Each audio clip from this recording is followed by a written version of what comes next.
Hello friends, అందరికీ నమస్కారం. Telugu life story వింటున్న ప్రతి ఒక్కరికి మనస్ఫూర్తిగా కృతజ్ఞతలు, అలాగే విశ్వానికి కృతజ్ఞతలు. మనీ మంత్ర 2 ఎపిసోడ్ 51. గత జన్మలోని శాపాలు, పాపాలు మిమ్మల్ని పట్టి పీడిస్తున్నాయా? మీ జాతకర్యత, మీ గ్రహస్థితి బాగలేదా? ఏం చేసినా కలిసి రావడం లేదా? పనులన్నీ దగ్గరకు వచ్చి ఆగిపోతున్నాయా? జీవితం మీద విసుగొస్తుందా? మీరు మంచివారే కానీ ఎప్పుడు నిన్నే అందరూ మోసం చేస్తున్నారా? మీరు ఏ జ్యోతిష్యుడి దగ్గరికి వెళ్ళినా, ఏ బాబా దగ్గరికి వెళ్ళినా మీ ఇంట్లో ఏదో ఉంది, అలాగే పైవాన్ని చెబుతారు.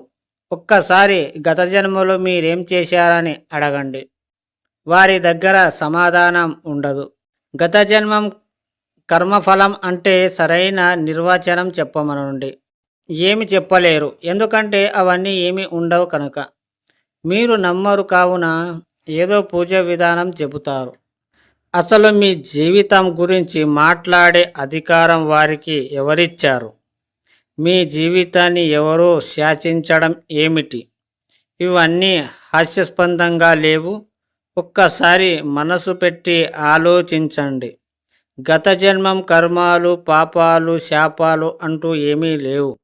మీరు గత జన్మలో మీ పూర్వీకుల పరిస్థితుల కారణంగా మీరు పేదరికపు ఆలోచనతో కూడి మీ సుప్త చేతనాత్మక మనస్సు పైనల్ గ్లాండ్ వాటిని పట్టుకుని ఈ జన్మం తీసుకున్న కారణంగా మీరు పేదరికాన్ని అనుభవిస్తున్నారు. అంతే తప్ప మీరేం కాదు. ఇప్పుడు కేవలం మీ పైనల్ గ్లాండ్లోని డిజైన్ని మార్చడం వల్ల మీరు ధనవంతులైపోవచ్చు. పదే పదే డబ్బు, సంపద, ఐశ్వర్యం అనే పదాలని మీ సుప్త చేతనాత్మక మనసుకు పట్టించండి. ఇతర విషయాలను పక్కన పెట్టండి. చాలా సులభంగా మీరు డబ్బుతో పాటు అన్నీ సంపాదించవచ్చు. మీరు ఒక రోజుకి 24 అవర్స్ ఉంటుంది. ఆ 24 అవర్స్లో మీరు ఎన్నిసార్లు ఒకే పదాన్ని మీరు వాడుతున్నారు అదే సబ్కాన్షియస్ మైండ్ తీసుకుంటుంది. మీ మైండ్లో మీరు ఎన్ని పాజిటివ్గా మాట్లాడుతున్నారు, ఒక రోజుల్లో మీరు ఎన్ని మంచి పనులు చేస్తున్నారు, మంచి మాటలు చెప్తున్నారు, ఒకటే పదాన్ని ఎన్నిసార్లు వాడుతున్నారు, ఇదన్నీ సబ్కాన్షియస్ మైండ్ తీసుకుంటుంది. నువ్వు ఎక్కువ నెగటివ్ ఆలోచిస్తే, నువ్వు ఎక్కువ నెగటివ్ మాటలు చెప్తుంటే, ఎక్కువ మాట్లాడడం వల్ల అది సబ్కాన్షియస్ మైండ్ నెగిటివ్నే పట్టి ఉంచుతుంది.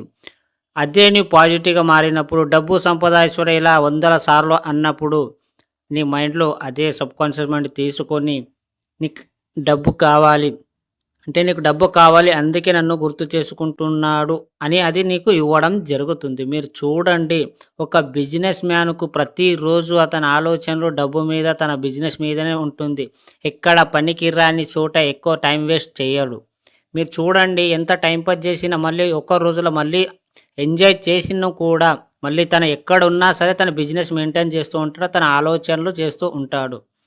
మీరు ఒక రోజుల్లో 100 సార్లు మీరు పాజిటివ్ని ప్రయత్నించండి. డబ్బు, సంపద, ఐశ్వర్యం అనేది 100 సార్లు ఇలా అనండి. మీ ఉన్న నెగిటివిటీ అన్నీ పోతుంది. మీకు నెగిటివిటీ ఆలోచన మీకు రాదు. అర్థమయ్యింది అనుకుంటా. ఈ స్టోరీ పూర్తిగా విన్న ప్రతి ఒక్కరికి మనస్ఫూర్తిగా కృతజ్ఞతలు.